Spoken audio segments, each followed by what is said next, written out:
Don't want to put too much on. Literally.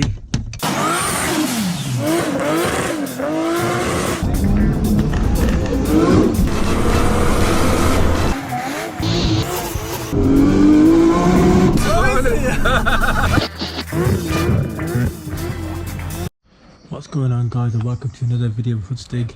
And today we're getting a Skyline out. And before we get to that, there's a few issues about Skyline that I want to get to you guys. So right now we're going to start the car up. It's been sitting for a while. Now's the time to get this Skyline back to front. So we're going to start doing some work to the Skyline bit by bit. And by the will of the Almighty, we're going to take it onto the drag strip and do some times. But before that, there's a few things I need to talk about. So first is first, let's start the car up. That's such a loud one. Oh, I forgot the steering wheel. It's a nightmare. Oh my god. Ooh. Bismillah. Right. We are in. Okay. Right. Let's start her up. Okay, right. First things first. Right. I'm gonna let all the oil release. It's a bit dark in here, I don't know if you guys can see it. Accurate sump for the oil release. Hear that? That's all the oil going into the engine, so it's all lubricated. So now when we start the car, there'll be less issues. Bismillah. Come on, come on. Alright. Very rough. Very rough. Not nice. She needs a lot of work.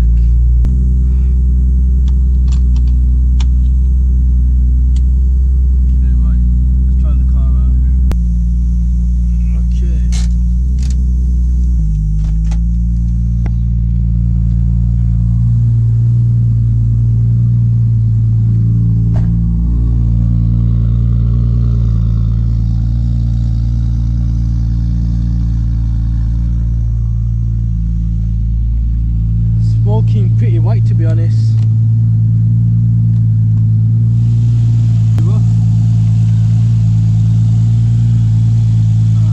is the problem. This is where it's leaking, right here. It's going to need Loctite glue around here.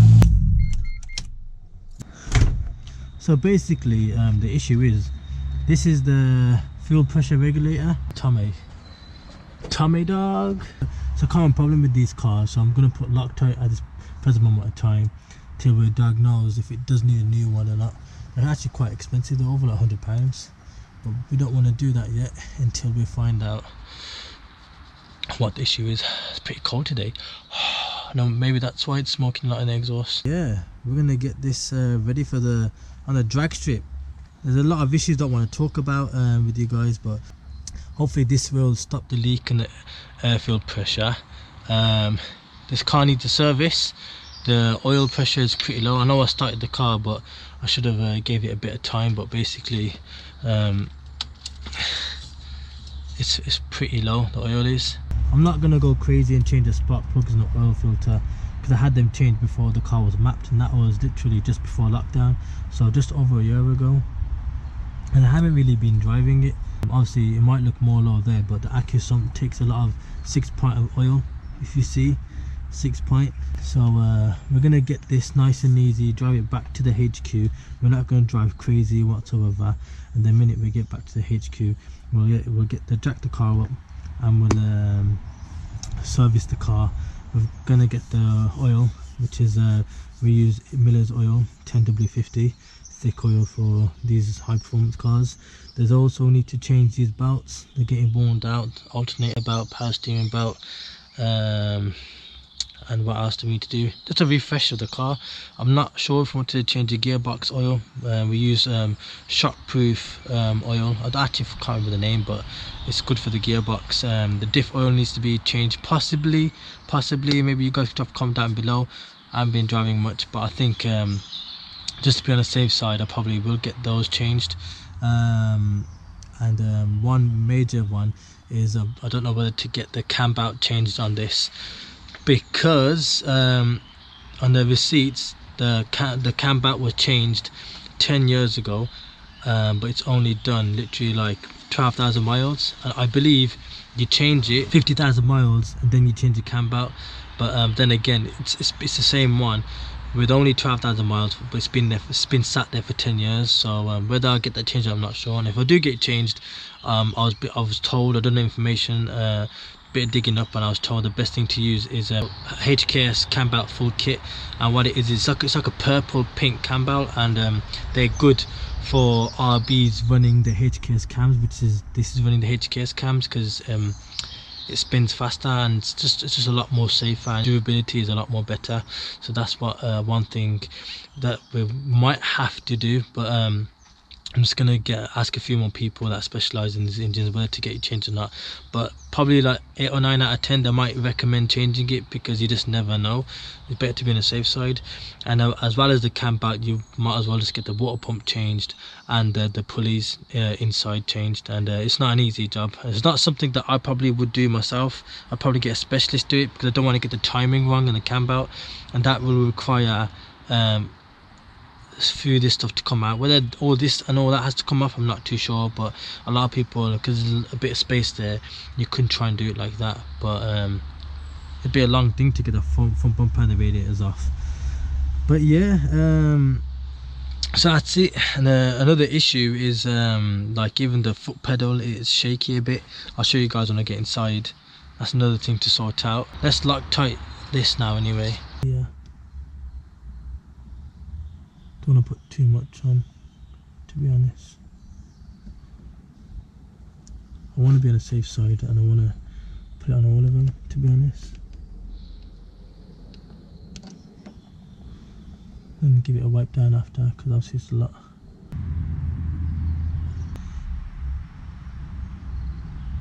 So hopefully let that sit in a bit, and that should stop the leak. And the Accusum, you know, I was supposed to get that change of about a year ago, but it seems to be working alright with the temp fix. It's like a bypass. So this is the accelerator issue, if you guys want to see. That I've been driving all the time. I didn't tell anybody, but this is it. That literally it's ripped off, so I'm gonna have to get that welded, and that's how I've been driving. So no, some of the times that I've been driving pretty quick or fast or anything like that, because it is pretty dangerous. Because if I could have slipped off the foot, or it might just stay down, and you know, those are risks that I take. And also I haven't put the car in high boost, because I need to take this car back to the MGT Motorsport for the map, because every time I go in high boost, the engine light flickers. A lot of people, I've done a bit of digging, it could be the knocking sensor, it could be a mapping issue, where you can find out the issue, problem when you get the laptop out, the one that tuned the G4 Link ECU, which is running on the Skyline. And it could be the fuel that you use, and I always use Shell V-Power, so it might not be the fuel that we use. But like I said, the engine light flickers when you go in high boost. That's what I've been giving the car full whack, giving it the beans. You know, I want to keep it nice and safe. But this car will be going back to MGT Motorsport for that to be checked up very soon. So we went for a drive, let the car warm up right now. But here she is, purring well. I checked underneath the bonnet, the fuel's not leaking anymore. So that's another thing to get sorted out as well. This bit here, it's holding on a necktie. So if anybody knows how to spray this up, let me know. Do some quick body work on the car.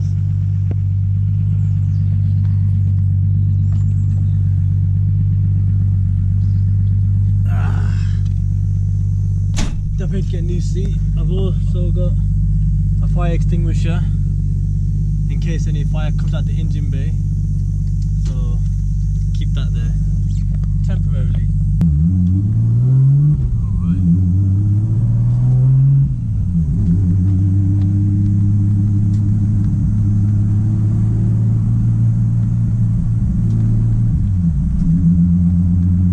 Gonna take it easy, gonna take the drive easy.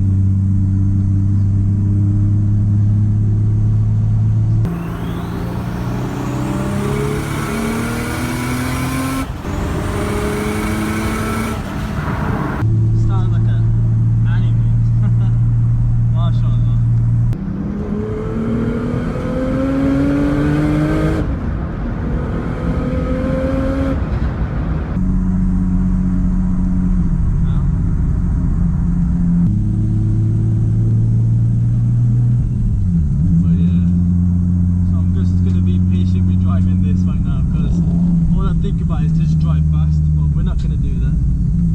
Look after the car, look after the car. You look after her, she look after you, you know.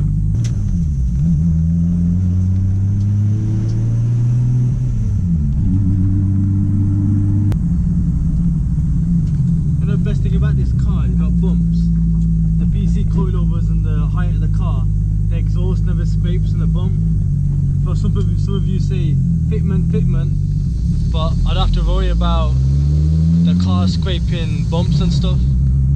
And because it's got a gap, it's for the drag wheels to get on the car, which we will be getting to get ready for the drag strip.